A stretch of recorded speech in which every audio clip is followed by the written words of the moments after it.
Welcome to the Deep Dive. Today, we're going to dig into a side of financial reporting that maybe doesn't get the spotlight very often. We're talking about financial statements that tell a story, but maybe just for a very specific audience. That's exactly right. Most people hear financial statements, they immediately think US GAAP or maybe IFRS, those big, broad frameworks.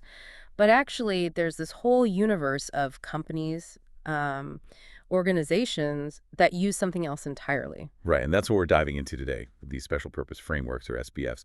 We want to understand, why do they even exist? Who's using them? And really importantly, what does it mean for auditors when they come across them? It's kind of like going beyond accounting 101, right? Seeing the full picture of how financial health gets communicated.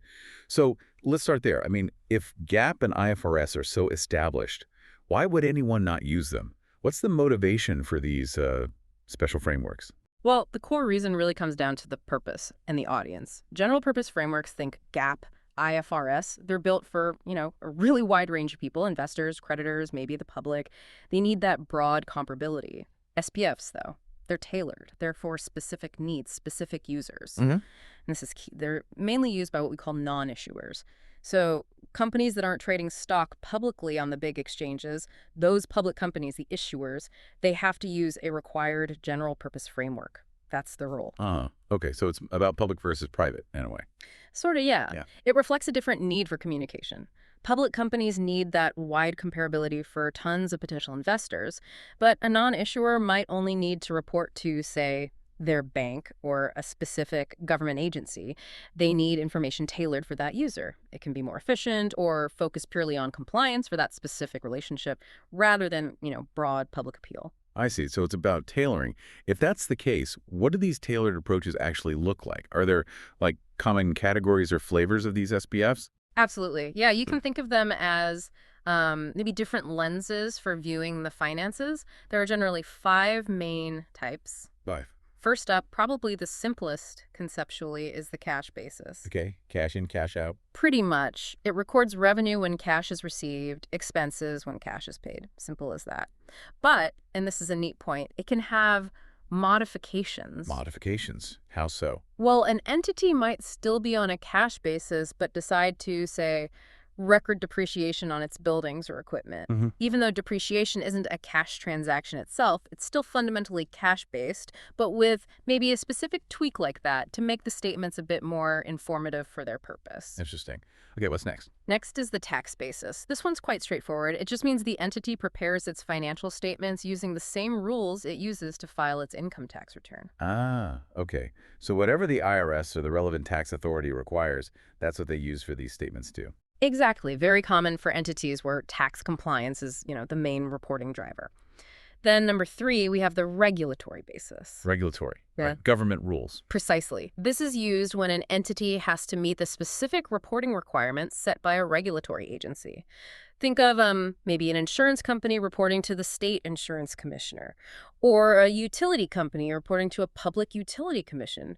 They use the basis dictated by that regulator. So the rules are basically handed down to them by whoever's overseeing them. That's the idea. Compliance is paramount there. Okay, 4th type, contractual basis. Contractual, like based on a contract. Yep, this framework is based on an agreement between the entity and some other party, and importantly, it's not based on an agreement with the auditor.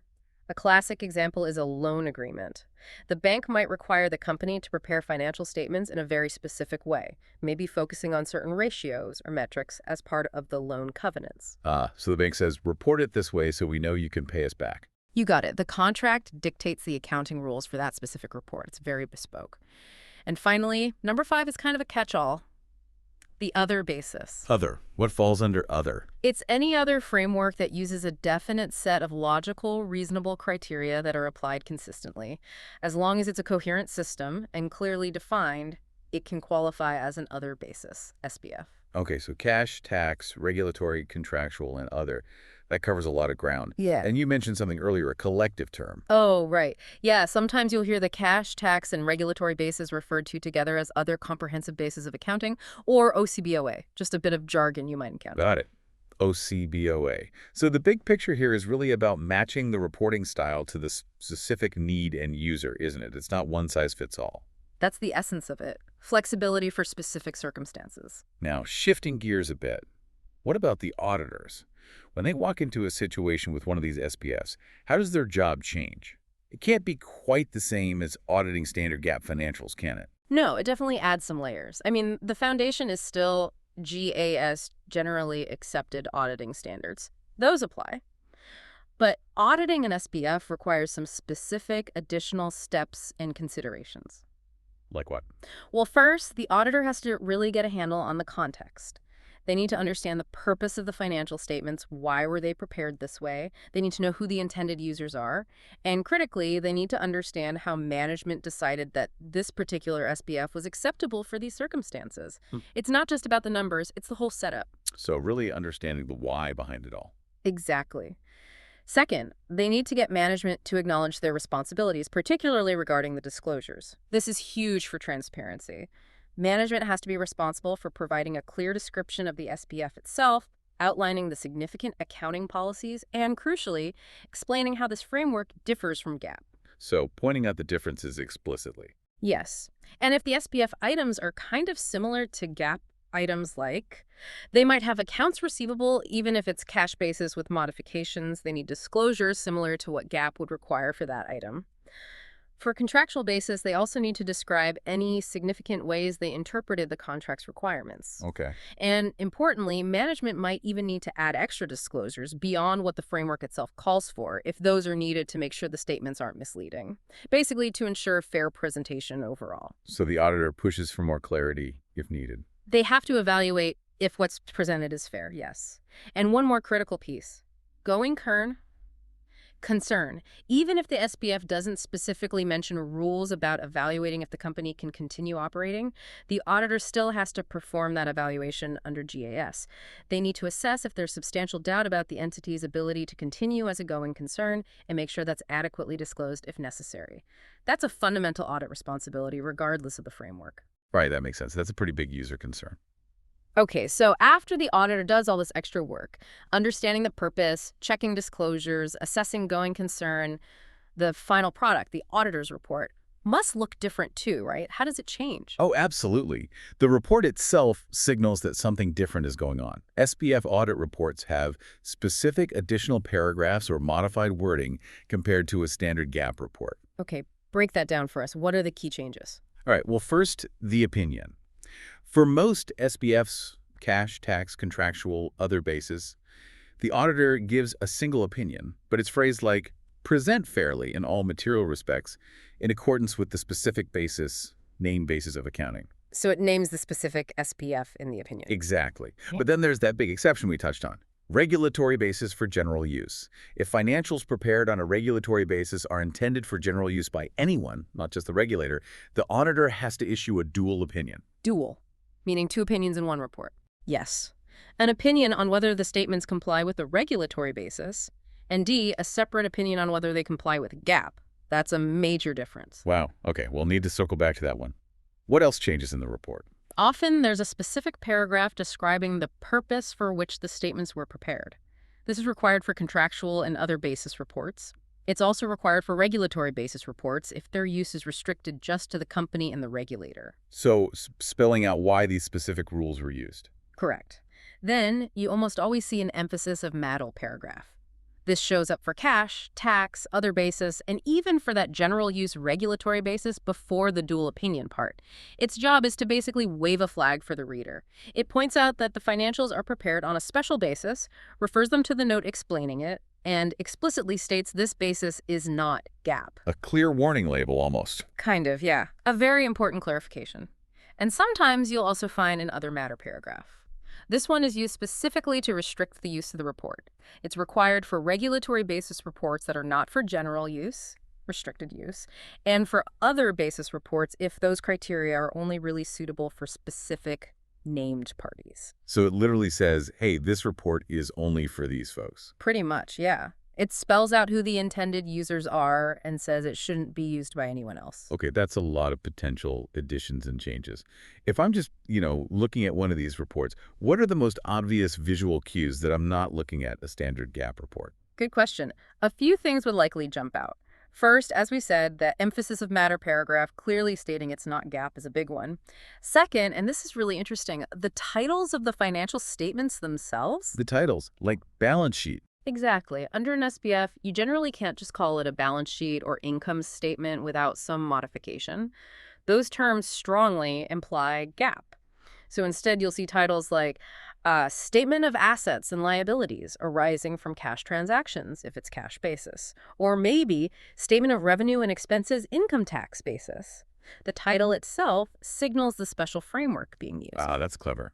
Prevents confusion right at the top. Definitely. You might also notice slightly different wording in the management responsibility paragraph.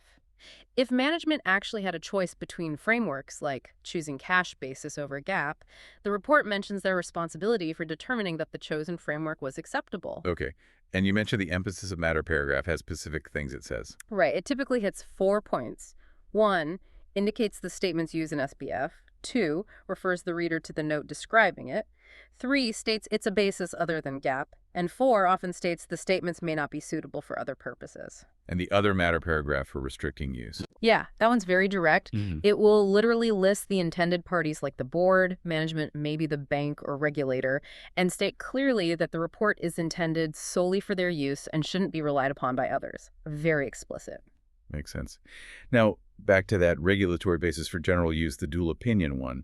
You said it doesn't get the emphasis of matter or other matter paragraphs. Correct. That's the really unique case. Because it's for general use, you don't restrict it.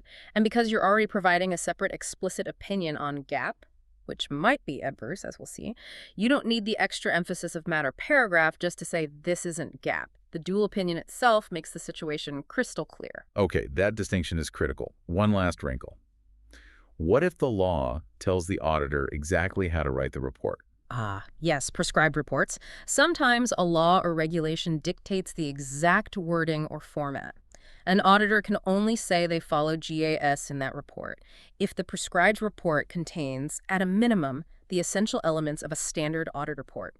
If the prescribed wording is misleading or, forces the auditor to say something inaccurate, they actually have to reword it or attach a separate GAS compliant report to clarify things. They can't just sign off on something problematic. Wow, okay, so they still have to maintain their professional standards even if the form is dictated.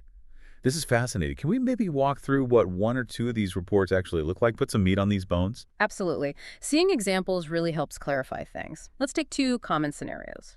First, imagine a sample report for a non-issuer using the cash basis. Let's say management chose this basis. You look at the opinion section, it won't say one in accordance with US GAAP. It'll say something like, present fairly, in all material respects, the assets and liabilities of ABC Company arising from cash transactions, in accordance with the cash basis of accounting. The basis for opinion section confirms JS was followed, independence, etc. But then, crucially, you'll see that emphasis of matter basis of accounting paragraph. A flag waiver. Exactly. It'll say something like, we draw attention to Note X in the financial statements, which describes the basis of accounting. The financial statements are prepared on the cash basis of accounting, which is a basis of accounting other than accounting principles generally accepted in the United States of America. And the management responsibility section will explicitly mention their job in determining that the cash basis was acceptable. The auditor's responsibilities still include things like considering going concern. Got it. Very clear, very upfront about being cash basis and not GAAP. Makes sense. Okay, now for the more complex one. Sample report for a non-issuer using a regulatory basis intended for general use. So maybe an insurance company whose financials are available to the public but prepared according to state insurance regulations. And let's assume management didn't have a choice, they had to use this basis. And importantly, let's say the differences between this regulatory basis and US GAAP are significant, they're material, but it's maybe impossible to quantify the exact dollar impact. Okay, setting the stage, what does the report look like? The absolute first thing you'll notice is the opinions section, plural. You'll have one opinion, probably unmodified, saying the financial statements are presented fairly in accordance with the regulatory basis described in Note X. Okay, so it meets the regulatory rules. Right. But then, right after that, you'll likely see a second opinion, an adverse opinion on U.S. generally accepted accounting principles. Adverse. Wow. Why adverse? Oh. Because the report is for general use, it has to address GAAP. And if the regulatory basis financials are materially different from what GAAP would require, and the statements don't adjust for that, then they don't present fairly according to GAAP. Adverse is the appropriate opinion when the statements, taken as a whole, are materially misstated and misleading under that framework, in this case, GAAP. The differences are considered pervasive. So it's basically saying, yes, they followed the regulator's rules, but gee, just so you know, this looks nothing like GAAP, and the differences are really big. That's a great way to put it. The basis for opinion section will then explain both the GS audit basis and the reasons for the adverse DAP opinion, likely referencing the note that describes the significant differences between the regulatory basis and GAAP. The responsibility sections will refer to the specific regulatory provisions. But that dual opinion structure, especially the potential for an adverse GAAP opinion, is the absolute defining feature of this type of report. That really highlights the tension, doesn't it? Meeting one set of rules might mean actively not meeting another. It certainly can. And the auditor's report has to make that completely clear to any user, especially when it's for general consumption. Okay, we have definitely covered a lot of ground today. We've sort of pulled back the curtain on this world of special purpose frameworks. It's clear that financial reporting isn't always just GAAP or IFRS. There's this whole tailored approach. And we've seen how auditors have to adapt, how they ensure clarity, even when the rulebook is different. Yeah, I think the key takeaway is that financial statements isn't this monolithic thing. It's contextual. It really underscores how reporting can be shaped for specific needs and the really vital role auditors play in making sure everyone understands what basis is being used and what it means. It forces you to think critically, who is this for? What rules are they following? Absolutely. And for anyone listening, understanding these differences means you're not just looking at numbers anymore, you're understanding the story and the audience behind them. You're definitely better equipped now to ask smarter questions about financials that might not look like standard GAAP reports. So, thinking ahead. Given this power of SBFs to tailor reporting, it makes you wonder, doesn't it?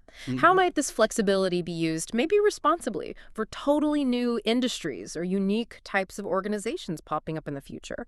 And, what kind of new challenges could that create for auditors trying to maintain transparency? That is definitely something to chew on. Food for thought. And you go about your day. Thank you so much for joining us on this deep dive into the fascinating world of special purpose frameworks. Keep digging, keep asking questions, and we'll catch you next time.